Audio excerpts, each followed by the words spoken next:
Hello friends, welcome back to my channel. Friend, आज इस video में हम बात करने वाले हैं कि आप अपने बिजनेस का बिजनेस प्लान कैसे बना सकते हैं। यानी कि अगर आपके पास एक आइडिया है या फिर अगर आप बिजनेस को शुरू कर चुके हैं तो किस तरीके से आप पूरी प्लानिंग कर सकते हैं ताकि आपका बिजनेस सक्सेसफुल बने। देखिए दोस्तों, बिजनेस प्लान एक सबसे इंपॉर्टेंट डॉक्यूमेंट है जो आपके बिजनेस का होना चाहिए। ये सबसे पहले बनना चाहिए और इस बिजनेस प्लान को ही आपको यूज करना है बिजनेस रन करने के लिए या फिर ये जानने के लिए कि आपका बिजनेस आपको कैसे रन करना है। देखिए दोस्तों, बिजनेस प्लान के 5 इंपॉर्टेंट एस्पेक्ट्स होते हैं। इन पांचों एस्पेक्ट्स को समझ लेना है, इन पांचों एस्पेक्ट्स को डॉक्यूमेंट कर लेना है और आपको ये हमेशा ध्यान में रखना है कि जो आपने डॉक्यूमेंट किया है वैसे ही आप एग्जीक्यूट कर रहे हो। दोस्तों, सबसे पहली चीज जो आपको अपने बिजनेस प्लान में लिखनी है वो है आपको अपनी कंपनी के बारे में लिखना है। यानी कि व्हाट के बारे में आपको बात करनी है। यानी कि आपकी कंपनी है क्या, वो करेगी क्या, उसकी वैल्यूज क्या होंगी, उसका मिशन क्या होगा, वो किस तरीके से मार्केट में चलेगी। यानी कि फॉर एग्जाम्पल, अगर मुझे एक कंपनी बनानी है जो बेसिकली लोगों को ये बताए कि आपको कौन से कोर्सेज लेने चाहिए और कौन से कोर्सेज नहीं लेने चाहिए, तो मैं अपनी कंपनी को सबसे पहले डिफाइन करूंगा। मैं ये बताऊंगा कि मेरी कंपनी क्या करेगी। एक लाइन में सबसे पहले बताऊंगा कि मेरी कंपनी जो होगी वो लोगों को ये बताएगी कि आपको कौन से कोर्सेज लेने चाहिए। फिर मैं बताऊंगा कि मैं इससे फायदा क्या होगा, बेसिकली मेरी कंपनी के वैल्यूज क्या होंगी, क्या मैं ऑनलाइन जाऊंगा, क्या मैं ऑफलाइन जाऊंगा। मैं अपनी कंपनी के बारे में 4 से 5 लाइन में सब कुछ डिफाइन कर दूंगा। इससे क्या होगा दोस्तों, जब आप बिजनेस करना शुरू करेंगे तो आप डेविएट नहीं होंगे इतना ज्यादा। आपको पता रहेगा कि हाँ यार, ये मेरी कंपनी है, ये कंपनी मैं क्रिएट कर रहा हूँ, इस आइडिया पे मैंने कंपनी बनाई है, यानी कि ये प्रॉब्लम मैं सॉल्व कर रहा हूँ और वो इस तरीके से ब्रॉडली में करने वाला हूँ। सबसे पहले सबसे इंपॉर्टेंट है व्हाट लिख लेना, जिसके अंदर आपको डिफाइन कर लेना है अपने बिजनेस को, ज्यादा डिटेल में नहीं लेकिन 4 से 5 पॉइंट में। उसके बाद बिजनेस प्लान में जो आपको बात करनी है वो करनी है वेयर की। वेयर यानी कि वो मार्केट क्या होने वाली है। यानी कि सिर्फ ये नहीं कि इंडिया में काम करूंगा, मैं दिल्ली में काम करूंगा, मैं बैंगलोर में काम करूंगा, मैं ये नहीं। आपको दोस्तों बात करना है उस जगह के बारे में भी। आपको दूसरी चीज बात करनी है ऑनलाइन बिजनेस होने वाला है कि ऑफलाइन बिजनेस हो रहा है, इसके बारे में भी। तीसरी चीज आपको बात करनी है कि कॉम्पिटिटर्स कैसे हैं, इसके बारे में। यानी कि जब हम वेयर की बात करते हैं, जब हम मार्केट की बात करते हैं, तो हम सिर्फ जगह की बात नहीं करते, हम बात करते हैं मार्केट सिनेरियो की कि उस मार्केट में कॉम्पिटिटर्स क्या है, उस मार्केट में लोग जो है वो उनके पास पैसा खर्च करने की वैल्यू कितनी है। जैसे फॉर एग्जांपल, अगर मैं इसी बिजनेस की बात करूं जिसमें मैं लोगों को ये बताऊंगा कि आपको कौन से कोर्स लेने चाहिए, तो मैं ये ऑब्वियसली पहले लिखूंगा कि मैं मार्केट में सबसे पहले मैं लिखूंगा कि मैं टारगेट करने वाला हूँ बेसिकली पूरे इंडिया के एजुकेशनल सेगमेंट के मार्केट को।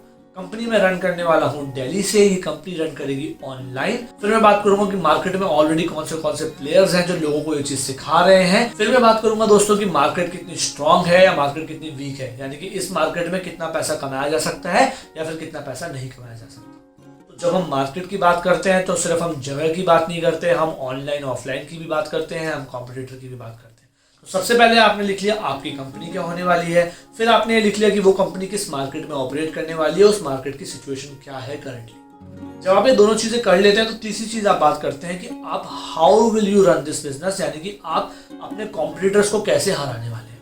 यानी कि पहले आपने बात की अपनी, फिर आपने बात की मार्केट सिचुएशन की। जब आपको अपने बारे में सब समझ आ गया, मार्केट सिचुएशन के बारे में समझ आ गया, तो अब आप बात करेंगे how will you win in this market, यानी कि आप इस मार्केट में कैसे जीत सकते हैं, यानी कि अपने कॉम्पिटिटर्स को कैसे बीट कर सकते हैं। जहां पे आप बात करेंगे इस सेगमेंट में दोस्तों, आप बात करेंगे विनिंग स्ट्रेटजीज के बारे में। जैसे मैं लिख सकता हूं कि मैं अलग अलग कॉलेजेस में जाऊंगा, वहां पर जाके लोगों से बात करूंगा, उनको असेस करूंगा, उनके बारे में जानूंगा, उनकी स्पेशलाइजेशन के बारे में जानूंगा और स्पेशलाइजेशन के बारे में जान के अलग अलग कोर्सेज दूंगा। अगर मैंने ये विनिंग स्ट्रेटजी अपने बिजनेस की लिख ली है कि मैं अलग अलग स्टूडेंट से मिलूंगा और उनकी ब्रांचेस के बेसिस पे उनको ये कोर्सेज बताऊंगा जो उन्हें चूज करने चाहिए, तो मेरे लिए ये इंपॉर्टेंट हो जाएगा कि मैं अपने कोर्सेज को अलग अलग सेगमेंट ऐसे बना लूं। जैसे फॉर एग्जांपल, मैं एक ऐसा सेगमेंट बनाना चाहिए मुझे बेसिकली जो एमबीए स्टूडेंट्स के लिए होगा, एक ऐसा सेगमेंट जो एमबीए में मार्केटिंग के लिए होगा, फाइनेंस के लिए होगा, जो बीटेक स्टूडेंट्स के लिए होगा, जो कंप्यूटर साइंस स्टूडेंट्स के लिए होगा, ऐसे अलग अलग सेगमेंट के लिए होगा।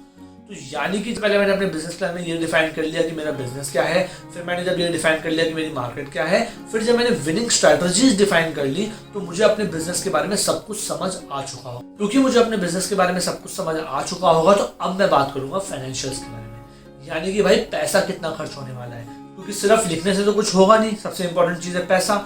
अगर आपने मान लो विनिंग स्ट्रैटेजी ऐसी लिख ली है जिसमें करोड़ों खर्च होने वाले हैं और आपके पास करोड़ों नहीं है, तो विनिंग स्ट्रैटेजी कोई काम की नहीं है। अगर आपने बिजनेस के बारे में ऐसा लिख लिया है जिसमें करोड़ों लगने वाले हैं, आपके पास करोड़ों नहीं है, तो वो बिजनेस कोई काम का नहीं है। तो आपको अपना बिजनेस, मार्केट और कैसे आप उस बिजनेस को बढ़ाने वाले हैं, आपकी जो विनिंग स्ट्रेटजीज हैं, यानी कि how will you operate, how will you win, ये सब चीज़ें जो आपने लिखी है ये सब कुछ मैच कराना है फाइनेंसिस से। यानी कि अगर आपके पास 50,000 रुपये हैं तो ये सब कुछ आपको ऐसा लिखना है जो 50,000 में मैनेज हो जाए।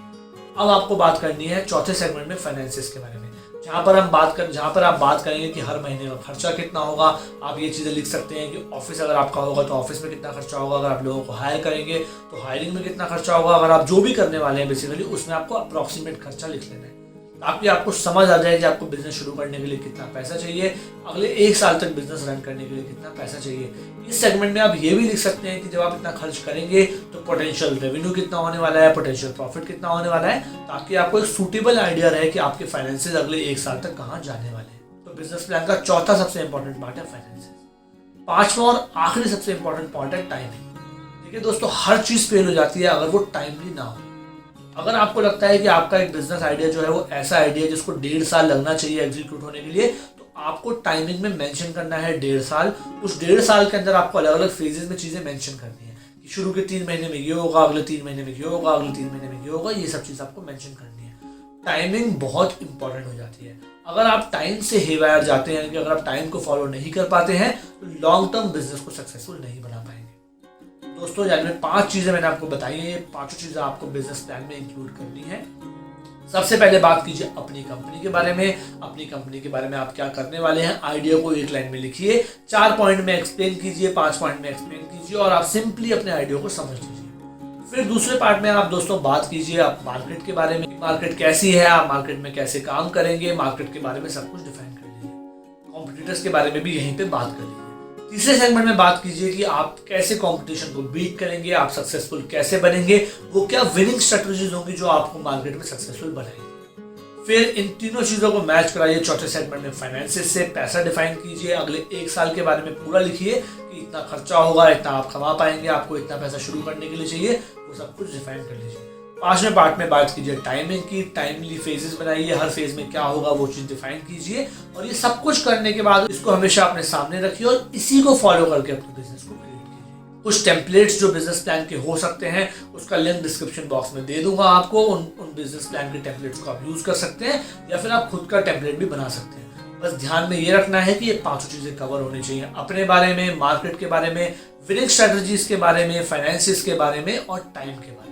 अगर ये 5 चीज़ें आप बिल्कुल ढंग से कवर कर लेते हैं तो आपका बिजनेस प्लान बढ़िया बन जाएगा और उस बिजनेस प्लान को आप आगे फॉलो कर पाएंगे। दोस्तों, आशा करता हूँ इस वीडियो में आपको वैल्यू मिली होगी, इस वीडियो में कुछ सीखने को मिला होगा। अगर वीडियो आपको अच्छा लगा हो तो वीडियो को लाइक कीजिए, चैनल को सब्सक्राइब कीजिए। मिलते हैं अगली वीडियो में, तब तक के लिए खुश रहिए, आबाद रहिए।